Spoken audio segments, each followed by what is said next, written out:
Ladies and gentlemen, please find your seats. Our program will begin in 2 minutes. And please take a moment to silence all mobile devices. Thank you.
Ladies and gentlemen, please find your seats. Our program will begin shortly.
Thank you so much for being here this afternoon, and we're in for a real treat with our student panelists here shortly. I just want to make really from the bottom of the heart thank everyone for taking time to be with us this week. Your commitment, your passion, your dedication that you put forth every single day back at your home districts and schools help ensure that our students are prepared for both today's world and the world that lies ahead as well, and all of the future challenges that they will face. We know that your time is so valuable, and the fact that you would carve out 3 to 4 days to spend with us, we are very honored, so thank you for that.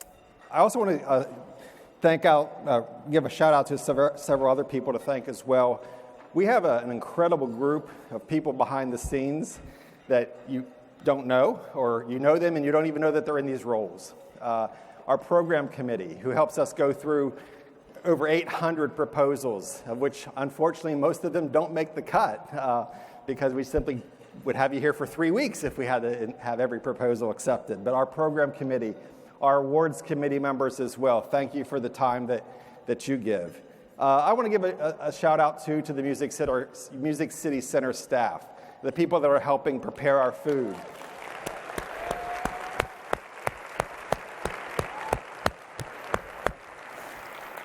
They take great pride in putting this event on with us, and they are very much a part of our journey in helping these 3 days be successful as anyone else. So thank you again to the staff and to the production team as well that puts on these wonderful keynotes and sessions for us. I also want to give if I may, just a thank you to the staff. The iNACOL staff, most of them I think are sitting up here, but they're behind the scenes. You guys do a great job. I know you do it out of passion, you do it out of love, so thank you very much. Then last but not least, I want to thank another group of organizations that help make this possible. It's our sponsors. Our sponsors foster innovation, they provide technical assistance and tools, they provide thought leadership to help us on this journey of transforming education. We are very, very grateful, and I'd like to take a moment to thank all of the sponsors of our symposium this year. For our diamond level sponsors, we have Edmentum, fueleducation, New Schools Venture Fund, Schoology, Squirrel AI Learning, the WALTON Family Foundation, and the XQ Super School Project. I'd also like to thank our Emerald sponsors, Agilix Buzz, Apex Learning, Arizona State Prep Digital, Canvas, ClassLink, and Clever, Desire to Learn, Dreambox, Edgenuity, eDynamic Learning, FEV Tutor, and Florida Virtual School. Genius, Hapara, Pearson, Pointful Education, and Zia Learning. I'd also like to take a moment to thank our Topaz sponsors, Evolve, Imagine Learning, It's Learning, and KnowledgeWorks. Please join me in thanking all of our sponsors.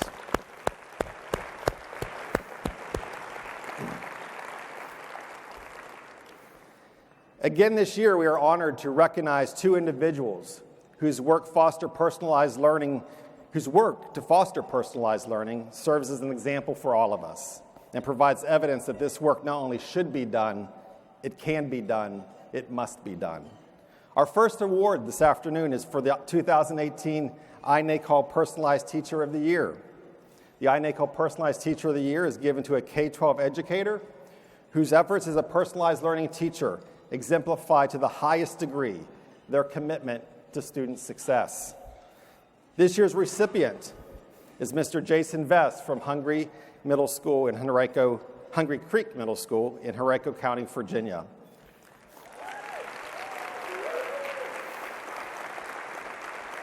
Jason's most recent journey as a teacher has been transforming his 8th grade Innovation Studies class. His students take part in authentic learning experiences through the lens of an entrepreneur. Jason's efforts has resulted in the establishment of school partnerships that provide students with the opportunity to engage with organizations such as Virginia Commonwealth University's Center for the Creative Economy, the Martin Agency, a Richmond-based world-renowned advertising agency, Startup Virginia, a group of Richmond venture capitalists, and the Ruger Restaurant Group. This student-led, community-supported initiative gave his students the opportunity to innovate original ideas for startups, pitched to a panel of venture capitalists, and organized a catered event to create networking and mentoring opportunities for his students.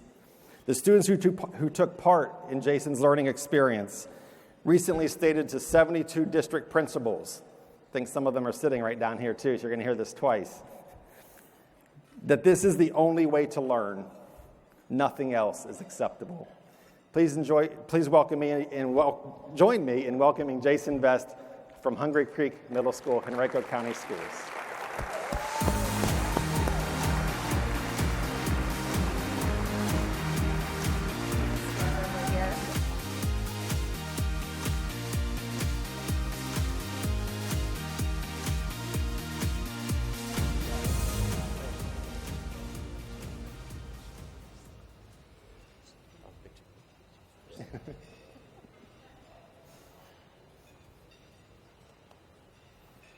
Wow, so this is what 3,000 people looks like.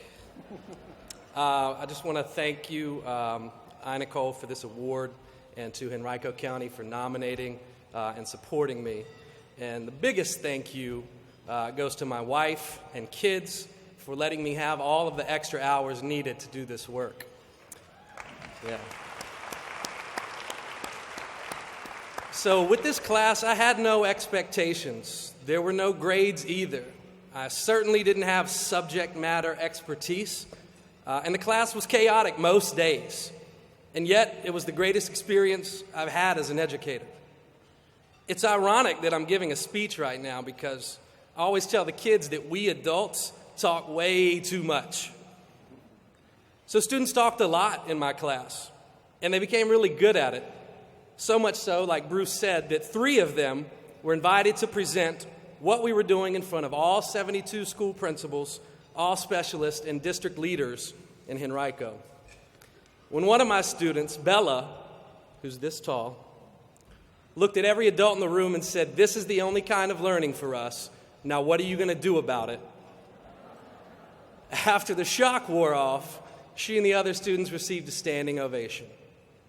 So what really happened when these 22 random 13 and 14-year-olds were given a space to be themselves and creatively solve problems that mattered to them? They created a concept for a vintage fashion line, taught themselves to sew, and made their first dress. They designed video game characters and launched Instagram business pages to showcase their work. They became so confident that they decided to try out for a movie role in New York City. And they went from not saying a word on day 1 to presenting in front of college professors and students in week 3 to running for class president in week 5.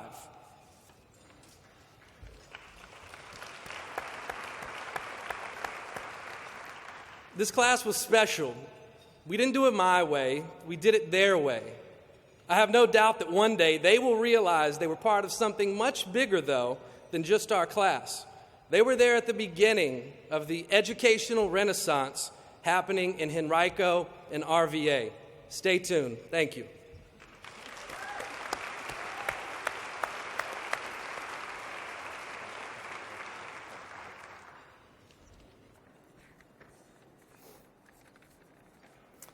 Our next award is the 2018 Outstanding Individual Contribution to Personalized Learning. This award is made to an individual whose insights and innovation has significantly increased the credibility and advancement of K-12 personalized and competency-based education. This award is a tribute to the individual's outstanding work and leadership in the field. This award recognizes an overall body of work, not merely a single breakthrough isolation. For this award, I'd like to have Susan come back to the podium to make the announcement. Thank you, Bruce, and thank you again, Jason, for all of the work that you're doing and your team at Henrico. Appreciate it. For the outstanding individual contribution to personalized learning, this award is really to lift up and recognize and celebrate a body of work that deserves a Lifetime Achievement Award. This incredible body of work that we're recognizing today has been in deep collaboration with other experts, practitioners, and leading educators all over the country. And the award is a testament to her willingness to collaborate, give generously in mind, spirit, and heart.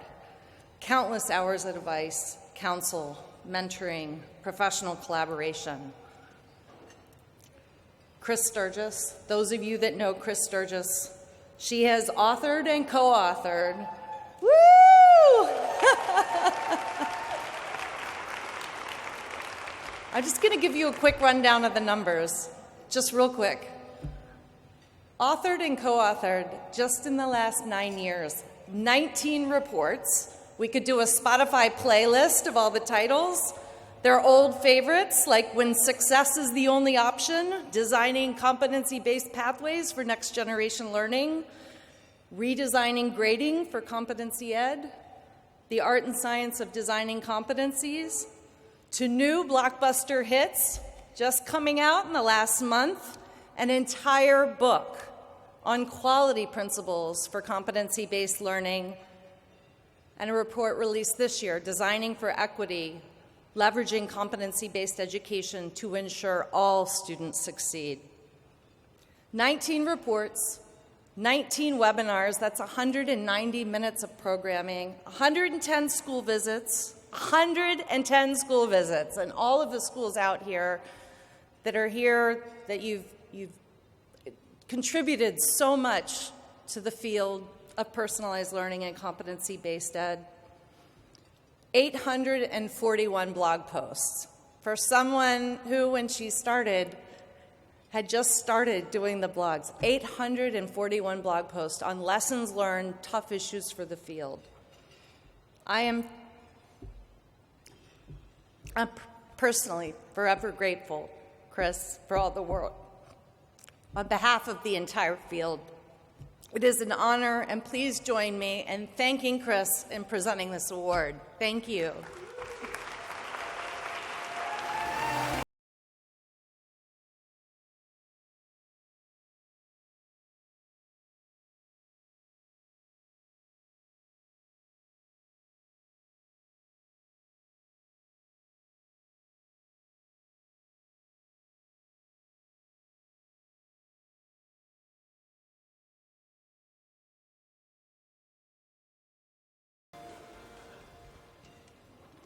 Forgot the mic. Thank you, Susan. Thank you, Bruce. So first of all, anything I did is really nothing by myself. So the iNACOL team rocks, and I just have to stand up here, Susan, with me. Come up here. Competency Works came about at a networking meeting like this, where we met as strangers and just started talking about competency-based education. And this woman's vision really launched us in a direction that took much farther than I could have ever imagined. So thank you for everything. It's just been a great partnership, truly. She rocks too. So I didn't ever count the number of schools I visited, so that makes me really tired. But I just want to say, I got to do a shout out for all the folks who let me in the schools, because you guys, I asked you 1,000 questions every time, and then had follow-up questions, and then would ask you to write stuff, and then I would ask you to participate in things. Your generosity, your courage, your creativity, and your dedication to really doing what's best for kids inspires every day, every day, every day. And I just want to thank you. So can we all just give a shout out for the folks who are leading the way on competency-based education, because it's hard work. Really, really. It's courage. It takes courage to go up against a whole traditional system that's saying you need to do things the other way. So I'm going to just say one other thing is I've become a better learner through this process, and I've learned this through all the educators I've talked with. And there's just a couple of these things I've gotten better at, so I'm just going to share them. And one of them is bias. I had a deficit bias. I didn't know that when I started writing, but I found out. I'm correcting it. I'm getting better. But the bias, the racial bias, the cultural bias, the gender, sexual preference bias that we all breathe in our culture in America, we have got to work together to get rid of it. And I just wanted to say we have a long way to go in this field. Second thing I've really learned is that none of us ever know what we don't know. We just don't know what we don't know. And the only way to discover what you don't know and to learn about it is to have a lot of folks in your world that are from different domains and different expertise and engage constantly in conversation. And those of you who've played critical friends in that way, it's been fantastic. And then the last one, and I'm really learning this right now, is I always thought about, if you're doing your best job, you're doing a good job. And right, this is the core of competency-based education. It's compared to what? But if I'm doing my best, I'm doing a good job. And what I've really discovered, and this is a quality challenge for all of us in competency-based ed, is we have to get better from go beyond doing our best to becoming effective. And the only way we're going to do that is start being critical friends for each other and telling folks, yeah, that's nice what you're doing, but we can do better. And so I just really, throw that out as a challenge for everybody. I'll stop talking. Thank you. Have a great conference. And there is more dancing going on in Nashville tonight somewhere. Rebecca. Thank you. Thank you, Chris. Congratulations again, Jason and Chris, and also congratulations to all of the nominees that we received for our awards this year. There's so much terrific work going on out there in the field, and we really, really appreciate all of the nominees and the work that they're doing. And thank you again to the awards committee. So, let's move on to the students. Maybe the most important voice that's in this room today, this week. We are the evidence, young people in education transformation. So I have my script. I'm going to go off script because I saw something about 2 hours ago that just blew me away. They were rehearsing downstairs in the first floor, and kind of getting comfortable with each other and comfortable in the message they want to say. And one of the questions at the end was asked of the students: what do you want the people here today to walk away with? What do you want the people here today to walk away with? And each of them gave a fantastic answer. And so I'm not doing justice to all of them. And I don't know who it was, but one of you said, I want them to hear our truth. I want them to hear our truth. And so we're about to hear your truth, and we're super honored and excited to have that opportunity. We have the honor today of having our student panel for the first time, actually, being facilitated by one of our former student panelists, Jemar Lee. So if you were with us last year in Orlando, you certainly saw Jemar as the recipient of the questions instead of the one asking the questions this year. Jemar is a nationally recognized and respected advocate for learner-centered education, an educational entrepreneur, and an alumni of Iowa Big in Cedar Rapids, Iowa. Somehow I knew the Iowa folks were going to clap on that one, Jemar. Yeah. As a co-founder and former team member of Ed Revision, a new youth-led initiative, Jemar has spoken with and presented to educators and other students about learner-centered education at more than a dozen conferences across the country. Not only was he on stage last year with us at this symposium, he has been invited to present at the Iowa Governor's Future Ready Summit, the International Seminar for Student Voice and Partnership, and many other events.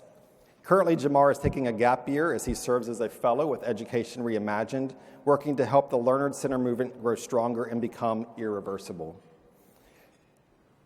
Throughout our presentation today, or the students' presentation, I should say, and discussion, we encourage those in the audience, if you have questions, to please send those to us. Hashtag iNACOL18. We're going to do our best to collect some of those questions and hopefully towards the end of the students' talk, have a chance for the students to answer those questions as well.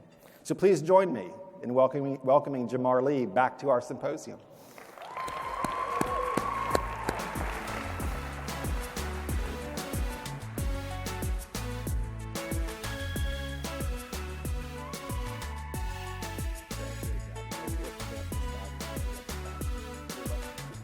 Perfect. Good afternoon, everyone. How are we? Good? Good. I know we're coming up right after lunch, so I'll keep my introduction short and sweet, as I don't want to bore you and put you to sleep, because I know we're all eager to hear from these four panelists today. But as Bruce said, and as my bio does state, my name is Jemar Lee. I'm an alumnus of Iowa Big, which is a learner-centered environment in Cedar Rapids, Iowa. Iowa Big allows students to work on real-world projects through passions that incorporate businesses, nonprofits, and government agencies. I was introduced to Iowa Big after being a victim of the traditional system deficiencies. Well, for myself, I struggled years academically and behaviorally. And being based off standardized tests and scores, it became dehumanizing. But after joining Iowa Big and excelling through many of my projects, such as my architecture project, where my school design of Iowa Big was selected and implemented, at the age of 16, I finally realized my self-worth. I stopped asking myself, am I smart? But I started asking myself, how am I smart? How are you smart, Jemar? My capabilities were no longer being based off standardized tests and test scores, but me as a whole person. Currently, I am taking a gap year, serving as a fellow with Education Reimagined. Education Reimagined is a national nonprofit committed to accelerating the fundamental transformation of education in the U.S. Founded on a vision that lays out the new future of education in which the system itself allows each young person to own their learning, pursue their interest, and realize their unique individual capabilities. And when these three things are happening, we call this learner-centered education. And I know many of you have heard the saying paradigm shift and all of that, and that's what we resort to when we talk about learner-centered education, because the people within that learner-centered environment have had a paradigm shift. They view the role as a learner, they view the role as the educator, and what education and learning is completely different. With all of that, I stand here today because I'm a product of learner-centered education and Iowa Big, along with these 4 panelists who have came here to delineate their journey with all of you. With us today, we have Mason Powers, a 4th grade learner at Design 39 campus in San Diego, California. He has been in his learner-centered environment since kindergarten. He likes learning things he is interested in and working at his own individual level. He is passionate about architecture and design. Angel Velez, there we go. To his left, we have Angel Velez, an up-and-rising senior from Camden Big Picture in Camden, New Jersey. November will mark his 3-year anniversary of being a proud Spark House member of Education Reimagined. Angel prides himself in making sure his learning environment will thrive years after he graduates.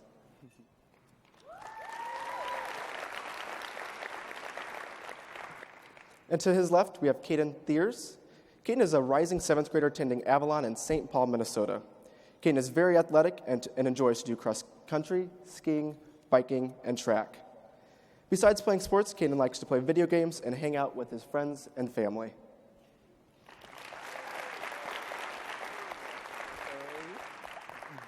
And last but surely not least, we have Kesia Turner, who is 16 from Chicago's West Side, where she attends Chicago Tech Academy. Kesia is a student who loves experiential learning and believes it is an important part for anyone to gain a fair understanding before having to move on. She commonly mimics author Paulo Coelho and says, people never learn by being told. They have to find out for themselves. And if I couldn't agree any more with that statement, I think that's what we're all here to talk about today.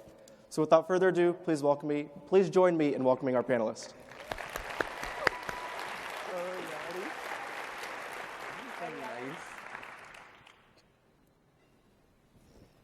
So through many of the conversations I had with the learners through our rehearsals and our prep calls, we realized we were at a conference focused on learner-centered education, but they were the only ones being asked questions. So we've came up with 2 questions to pose to you guys. We won't be able to answer those questions live, but I do ask you guys create a dialogue with yourselves via Twitter. So do please tweet those responses to hashtag iNACOL18. As Bruce did say, we will also be accepting audience Q&A. So please tweet any questions you would like me to ask to hashtag iNACOL18. If you 2 want to read off the questions. Yeah. Should I read the question? Yep. Go ahead. Go ahead. So our first question, or it says second on there, but why are you working to bring these learner-centered practices to life in your own classroom? And our second question for today is, what changes are you hoping to make after this conference? Perfect. So again, just tweet those to hashtag iNACOL18. So each of you has attended traditional schools. Can you tell us about that traditional school and how you currently got to your new environment? And what is the biggest difference in your new personalized environment, and why does that matter to you? So my environment is different because, my learner-centered environment is actually a program that was implemented inside my school to become a classroom. It's really for post-secondary success, and it's really tailored to you and your idea and vision of success.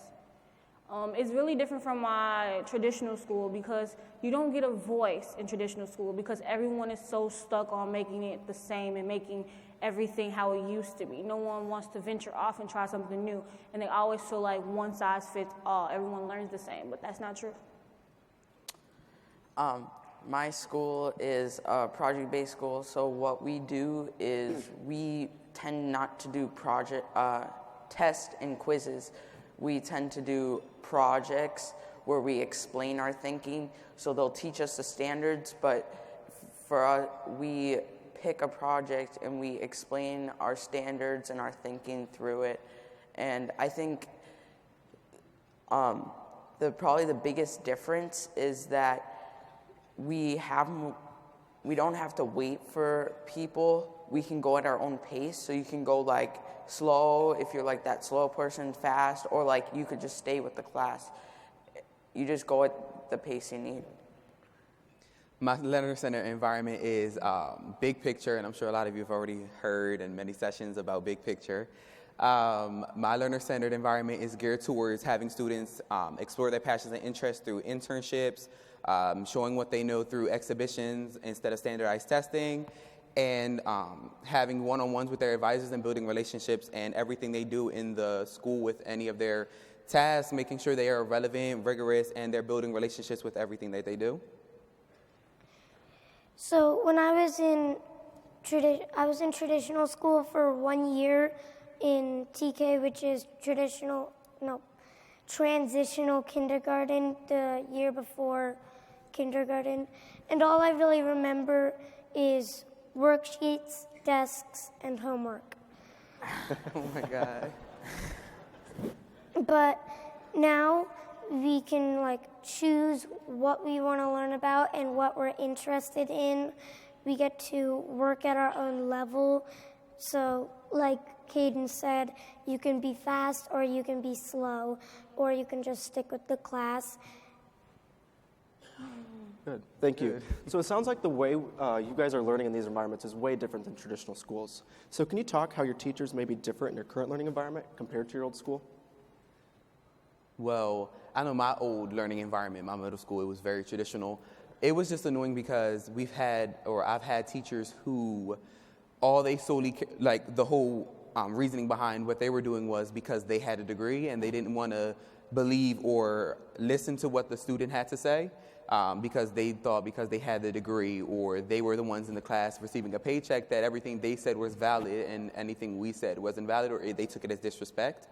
So what's different between my learning environment, my traditional one compared to now is when I came in my 9th grade year was just the relationships that really stood out to me because I've always needed an adult, especially going through school, to talk to or to help me get through because of other issues, and I've never really had that opportunity because a lot of the educators were so scared to build a relationship with different students because of losing their jobs or anything else that came with it. And when that really wasn't the case, when I genuinely needed a person to talk to, I couldn't find that. So I've always found myself lost throughout school because nobody wanted to give a helping hand.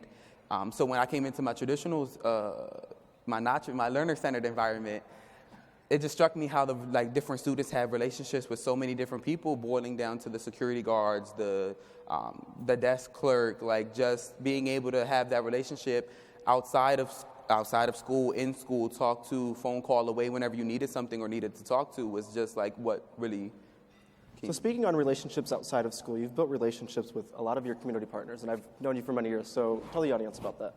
My community partners. So I've had a lot of internships through school, so one of the aspects of Big Picture is internships and making sure that students learn and know what their passions and interests are through their internships.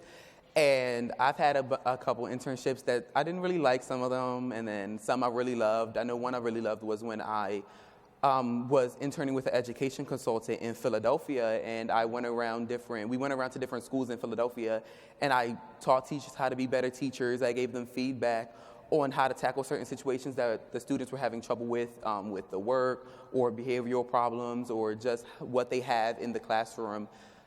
For them. And my internship, I love that internship, but my internship now, I'm a marketing intern in a law firm in Philadelphia, and my mentor there is really, I don't know if it's a female trait, but all my mentors have that mother nature or the nurturing nature or trait, and it's just phenomenal because I go in every Wednesday, and the first thing, instead of her assigning me work or us having a meeting or catching up, she always asks how my day's going, if I needed anything, if I was okay, how was life at home going, just different things like that instead of the whole, she didn't think of me as her intern. She thought of me more as one of her children. Right.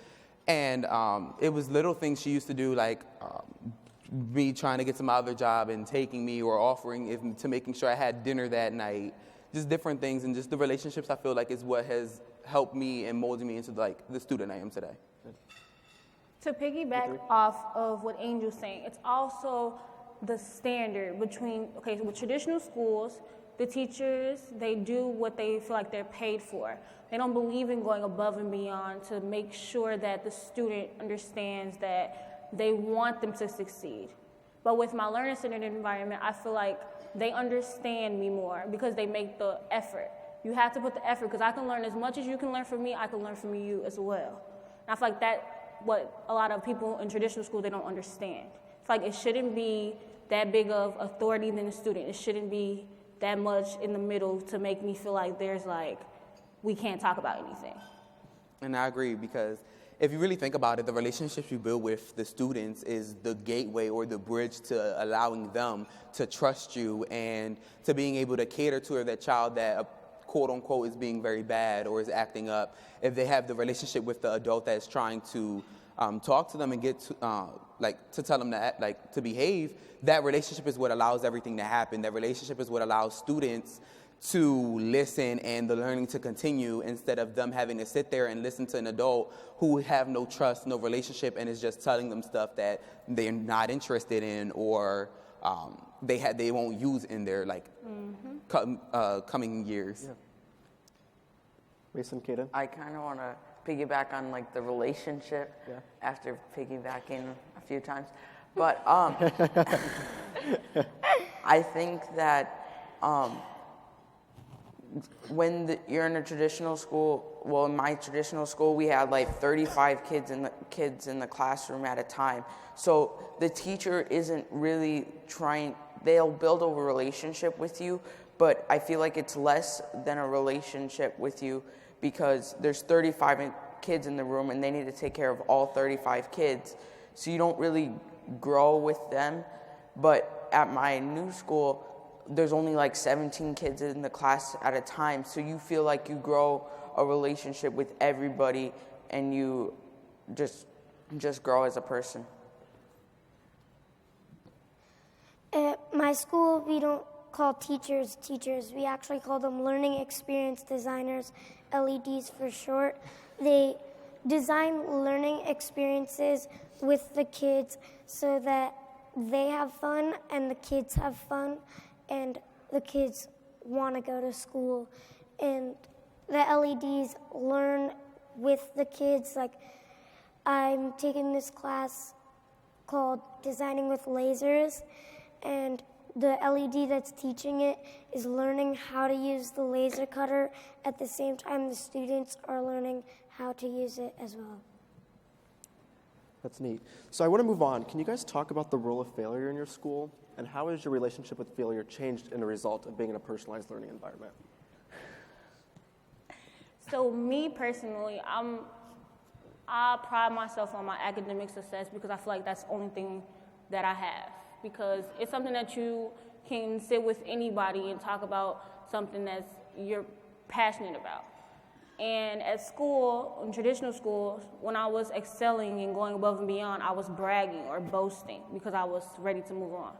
But now I'm able to move on without the remarks of, oh, she thinks she's too great. It's just me being confident in my learning, me taking all control of my learning and being able to say, okay, I learned this, and now I'm ready for the next step, without someone trying to put me down because of my smarts, because of my intelligence. So with the learner-centered environment, I'm able to move freely. I'm able to ask for the extra help if I need it, or the extra package or book or something like that. Everyone thinks that failure is actually bad for you, but you grow from failure. Did you never know that Post-it notes were never made on purpose? They were made on mistake.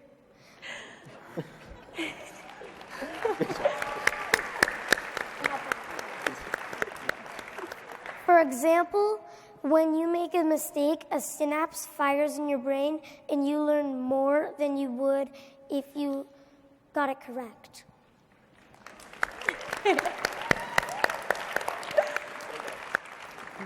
Kaden, through many of our conversations, you talked about how in the traditional school you wanted to redeem yourself, but they wouldn't let you, but now at Avalon you can. Can you hit a little bit on that?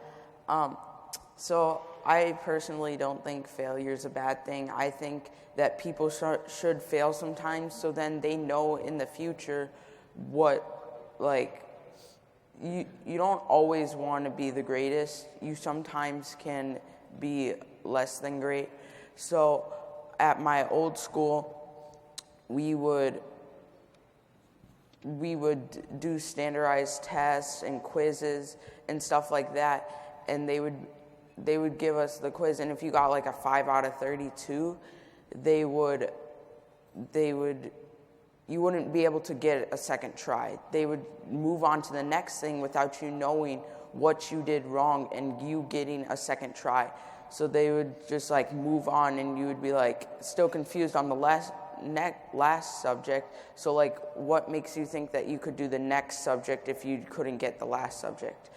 And then at this school that I go to currently, when we take a quiz or a standardized test, which is at like the end of a lesson, we get a second try. We get to learn from our mistakes. Even like the teacher like sits down with us, talks with us, and makes sure everything was like in check, and she like helps us figure out the problem. Yeah. I definitely agree with Caden.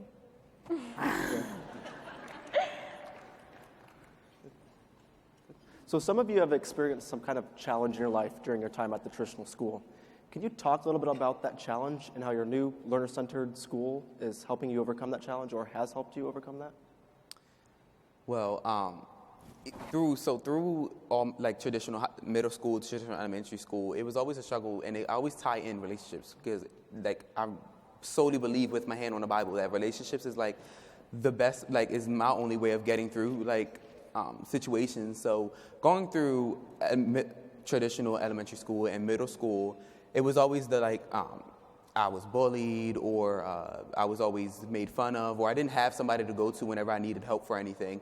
So I hated like my traditional experience. So when I got to 9th grade, and having those adults that helped mold me, and just taking time out of their day, or truly spending more time with us than they would even their own children, was something that I cherish and will forever cherish, because I have adults that I have stronger relationships with than I do my own family. And it's always, sorry, but I'm getting a little emotional. And it's like I have so many different adults in my life to like help, I can't express it enough, but like it's helped me through so much, and I just don't know where I would be right now if it wasn't for them or my learning environment. Honestly, sometimes I even think and tell myself like I would have been homeless if I didn't attend or have the family that I have now. And I just think like the learning environment and the relationships a lot. So, I'm pretty emotional. So I'm from Chicago, and I'm quite sure you hear about it a lot as far as the crime. I'm actually from the west side of Chicago, in the neighborhood where it's the most crime. And when in traditional schools, when they ask you, or where are you from, you write it down, and then we did an analysis about it and everything. And then people judged me because I'm from where I'm from. It's poverty and poor and all of that. And I feel like in traditional schools, it limited what I wanted to do. I feel like I didn't want to try anymore, because I feel like you already have the stereotype placed upon me. You already have your whole thought process of me without even knowing me, without me opening my mouth. And in my learning center environment, I was able to find my identity. And it was not defined by where I lived. It was not defined about who I lived with or anything like that. It's because I am who I'm going to be and who I want to be. My learning center environment allowed me to become unique. It allowed me to express myself and allowed me to meet so many different people that I love them. And it allowed me to know that there are people who legitimately, genuinely want what's best for you. You can't allow negative energy to bring you down. And my learning center environment opened up so many doors for me, and I appreciate them to the core. Yes.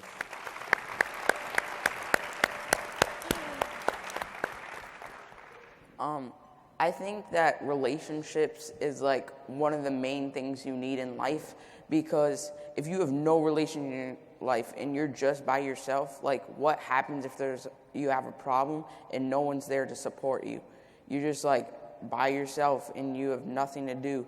So I think that relationships are one of the most key things to life, and yeah. I have ADHD, and it really made me struggle at school, and it made it hard for me to not get distracted and control my emotions. Thank you. Can you guys talk about what are some of the approaches in education that inspire you but also frustrate you? Like in traditional education or education overall? Just overall. That frustrates us? Yeah. It always bothers me when teachers always have to teach what the state standardized test is. That always frustrated me because I just hate when I'm sitting down and I'm in class and I'm asking myself or asking the teacher, like, why are we learning this? Or whatever you're teaching is gonna affect me or help me in the long run? And they always say, well, I have to teach the test. Like, this is what the state wants.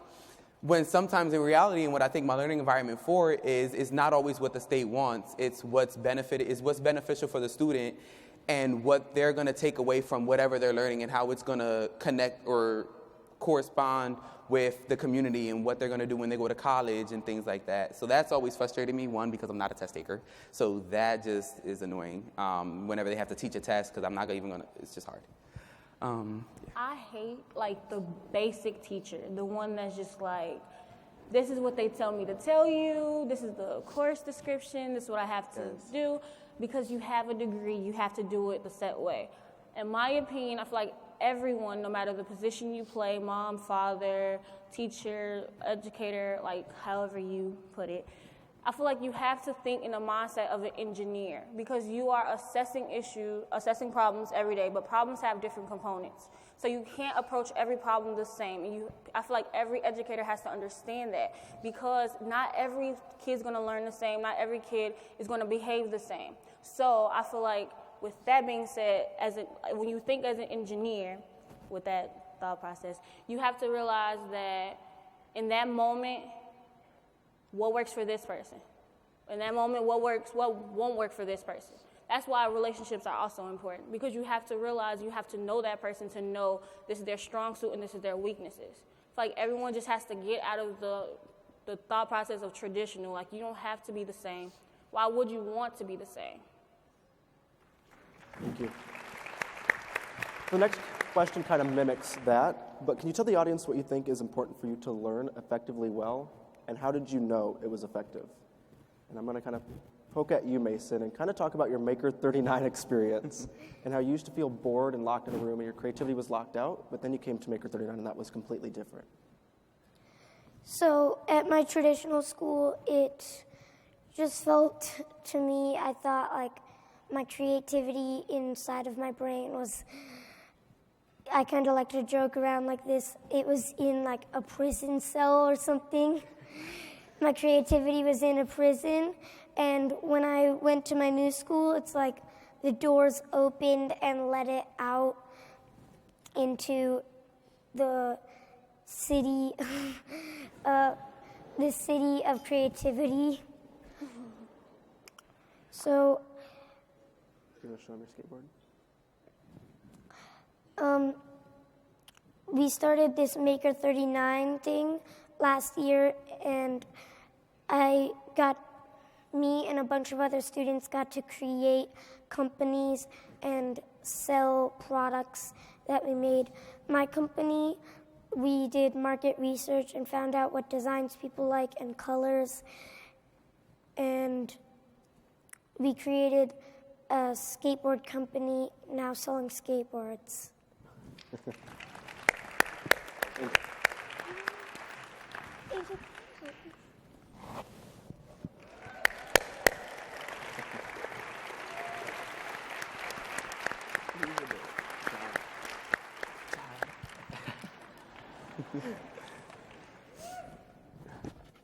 Thank you, Mason. You three? Did you guys want to respond? No? Good. Say the question one more time? Yeah. What can you tell the audience you think is important for you to be able to learn effectively well, and how did you know it was effective? Well, sometimes I feel like I find myself being somebody who like constantly needs reassurance. So one of the great things about like my learning environment that helps me is our one-on-ones we have with our advisors and our mentors. So like we always take a time out of the day to sit and talk and discuss. It's not always necessarily about school sometimes, but we always sit and discuss our weaknesses that we had, how we're going to tackle our weaknesses, things we're going to do in the future, or what are we going to do now, like not stuff we're making up, but actually things we're going to sit and tackle that we struggle with to actually turn into strengths through like our learning plan. And we have a learning plan that we have all our information in the front, who our mentor is, school and things like that. And then the second page is all our seminar classes we take with everything that we're learning in the class. And then what we are strong in and what are we not strong in that marking period that like we're learning from that class. And then on the next page, you take about 6 things you want to work on, like strong things, and you write down what the problem is, what are you going to do to assess those problems and turn them from strengths into weaknesses. I feel like for me, I just need to know that there's someone other than myself that's passionate about my success. Yeah. I need to feel like you want me to be great. I need to feel like you don't see me as everyone else, you see me as an individual. That's all. Thank you. So before we open up to audience questions, a lot of people worry that personalized learning environments won't prepare kids for the future. What do you think you need to be prepared for, and how can teachers in elementary school, middle school, or high school help that? Personalized learning. I mean, in Chicago, there's this thing where if you apply for a job, they always ask you, what is your job experience? Well, I'm a student. I don't know.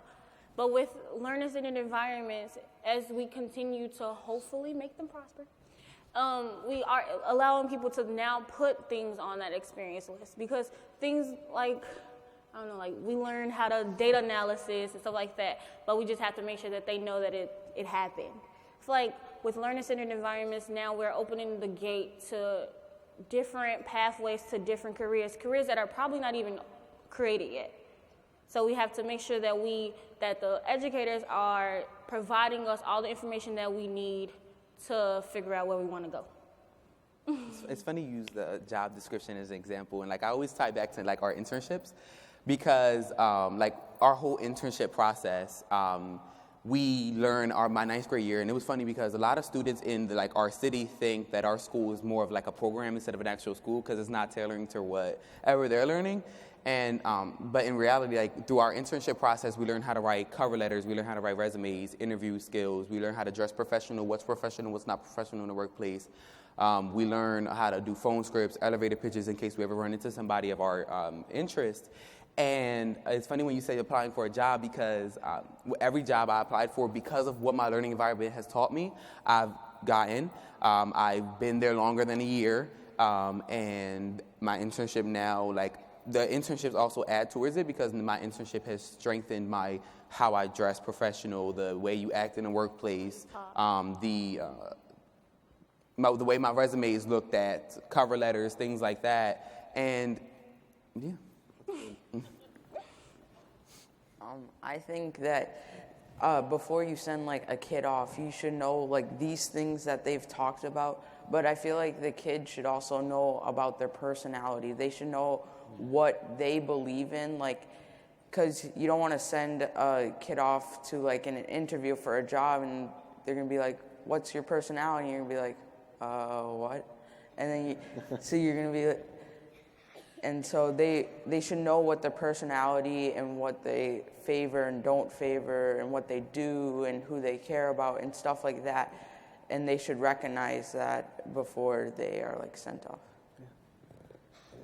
Well, schools like this definitely do prepare you for the future, because you get to learn knowledge about business and you learn knowledge about many things that you can choose.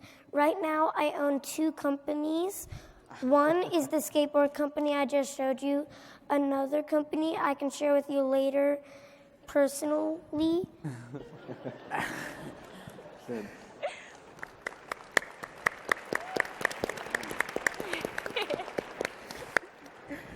So I've got a few questions that some audience members that have requested me to ask.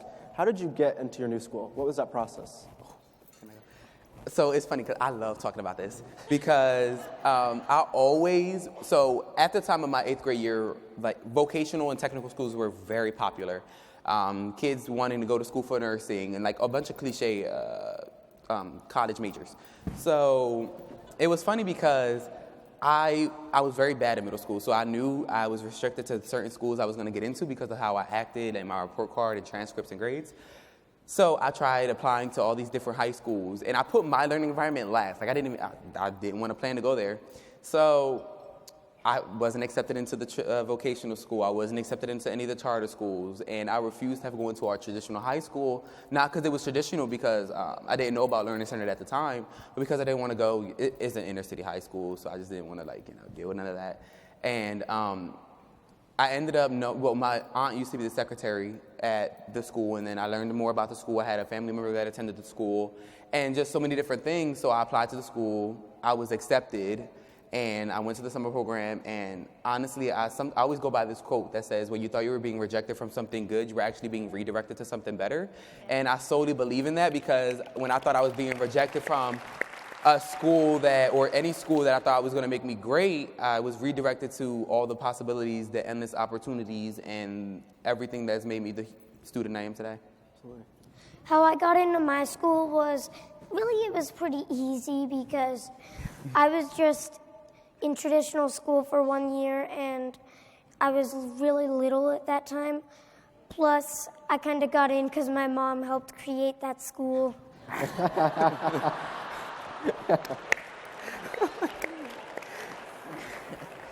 So with me, with Embark being a program, so Embark's whole philosophy is bringing opportunities to students that wouldn't normally be able to get those opportunities. So it started not too long ago.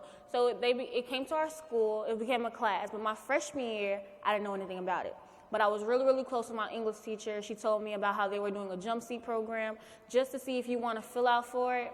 And I'm like, no, we're gonna meet a lot of people, and that's not for me. So then I'm like, okay, I'm gonna give her a chance because she's like really she pushed me. So then we did it, and it's actually, the whole process was amazing. I got to meet so many different people, and yeah, that's how I'm here. So I went to a traditional school, and I wanted to go to another traditional school, but for some reason I don't know, I wanted to go to a different school. So I chose the school I'm at, and I really wanted to go to the traditional school. I have no idea why. But, and then I chose, I was like, I'm not gonna like this. I'm not gonna like this. And then I go to the school the first day, make friends within the first half an hour of class, and I'm like, okay, I'm starting to like this. I'm getting a feel. And I feel like the connections were stronger than my past school, so I just stayed there, and yeah. Thank you. So talk about the transition from your traditional school to your non-traditional school. How was that? Was there any struggles? Was it all rainbows and butterflies? Talk a little bit about that. I found it hard it was kind of different to transition from a traditional school to a project-based school. It was hard to fit in because you're like, what are we doing? Everything had to be taught to you, and it was just how you went into first grade and you didn't, or kindergarten and you didn't know school and you're being taught school. It was kind of that again, and I mean, I think it was the complete opposite. I felt what you felt transitioning into your learner-centered environment in my traditional environment. And when I entered my learner-centered environment, I remember it was a summer program we had to attend to be able to learn all of the different things about the school, its model, how it differentiates from all the other schools that we didn't choose. And it was easy. I felt like I was where I was meant to be. And I remember, I used to study every night for the different things about the school, our principals, our distinguishers, our project, our PGOs that we used to create projects. And I just crammed, I did a cram course that whole summer program. And it was just like I felt that like, that was me. Like I don't know why, but I just felt like that was me, where I was meant to be, and everything I was doing was relevant in what I wanted to do as I went through high school.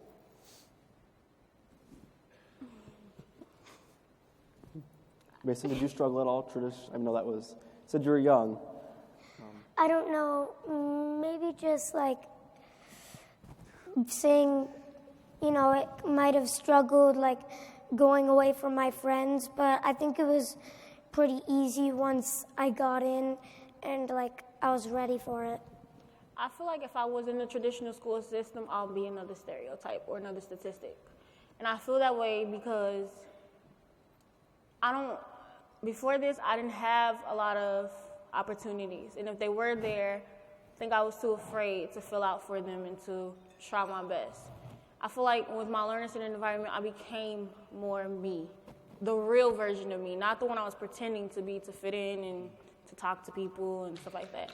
I feel like now I'm able to branch off and be the Kasaya that I can see in the future, but just like not the professional version.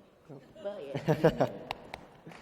So in traditional school, the teachers typically have the ownership of the learning, is how us learners view it. So is there anything you had to unlearn to gain ownership of your learning in your learner-centered environment?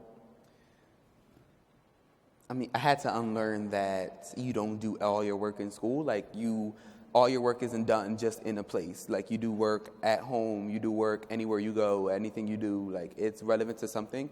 And realizing that not having a voice, you don't have a choice. So if I had a problem with anything in a traditional school, it was no point of saying it because like they weren't going to do anything about it, or it wasn't valued.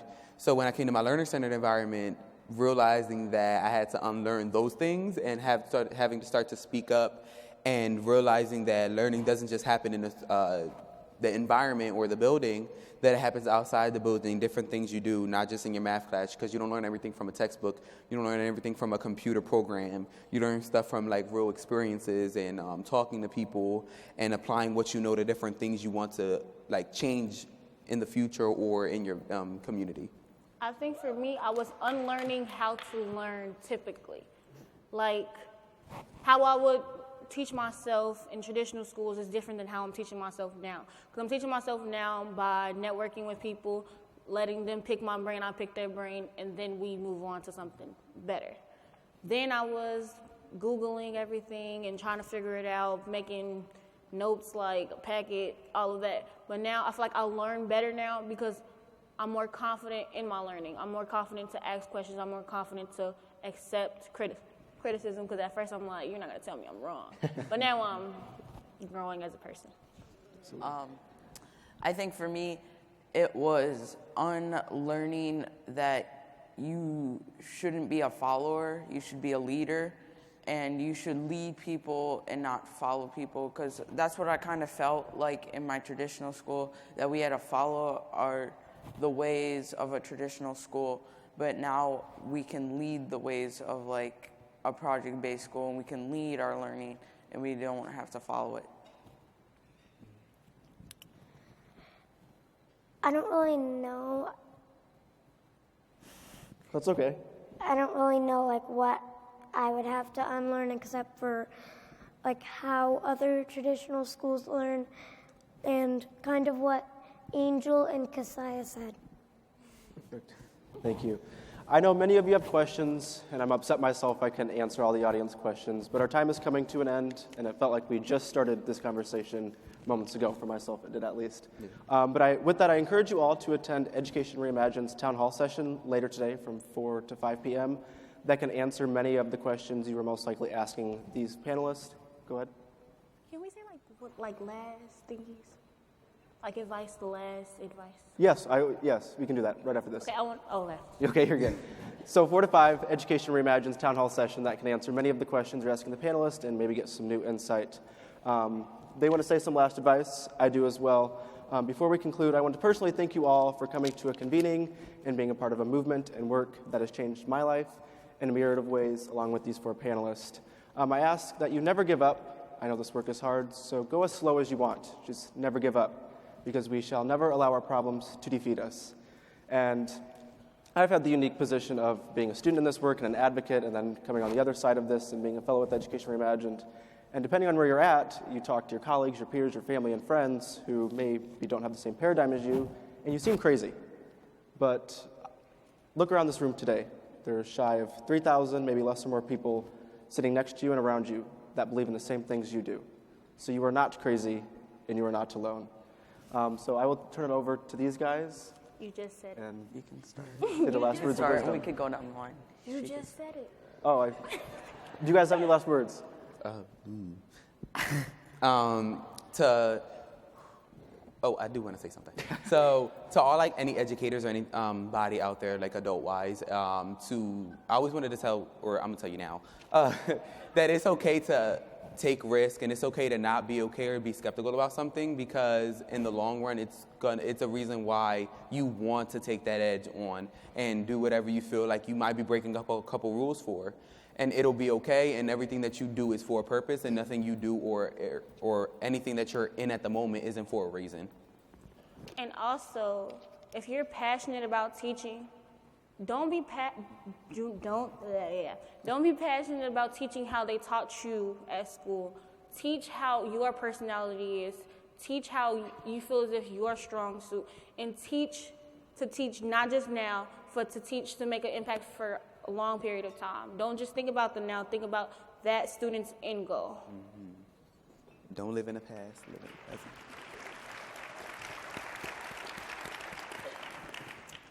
I would like to thank all educators and everyone for coming out, and I would really like to thank all you guys for talking, and I really like what you said. Oh. Thank you, Mason. Thank you. Gaten.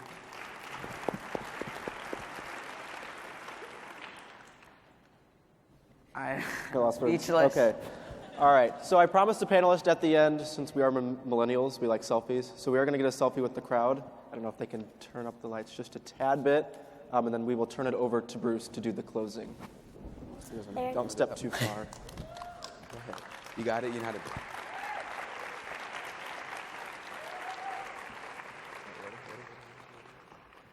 Is it going to load? Is it going to load? Are they in the back? Are they in the back? Is it loading? Is it loading? Is it not working? It's her phone. Sorry. Wait, Snapchat. I know, we should know how to work. Technology these days. I've got it. Never mind. Okay. There we go. There we go. Wait. 1, 2, 3. Okay, good. All right, we're good. Thank you, guys. All right. Thank you. Sit down. Stand up. You can stay seated, please.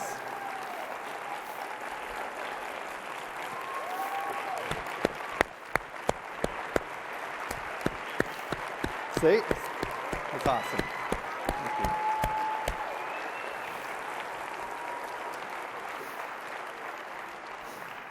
you. Jemar was struggling with the phone there. For a minute, I thought the old guy was going to have to take out the cell phone and give you a lesson on how to take a selfie. So, again, this morning you were asked what you hoped that we would get out of this, and it was to hear your truth. I think they did. Standing ovation. Thank you so much. Really appreciate it. We did have quite a few folks respond to the questions that they asked as well at the beginning. And hopefully you've been following those on Twitter. You can go back and look at those. I want to pick out two answers that we received. You asked the question of what do they hope that they will take out of this conference. NC Greengow, wherever she may be sitting, said, I hope to increase student and parent voice. This other person by the name of Mickey Revenaugh, she said, I'm going to go make sure that every learner I know asks themselves, not am I smart, but how am I smart? Thank you guys again. You were terrific. Thank you. Well, that concludes our luncheon this afternoon. Hope you enjoy the rest of the sessions later today. We have a nice social break, smoothies in the Innovation Corner, so please go take advantage of that. And we have, again, workshops tomorrow morning, and then we have a phenomenal closing keynote tomorrow with Dr. Pamela Cantor. So thank you again, and we'll see you this afternoon. Thank you.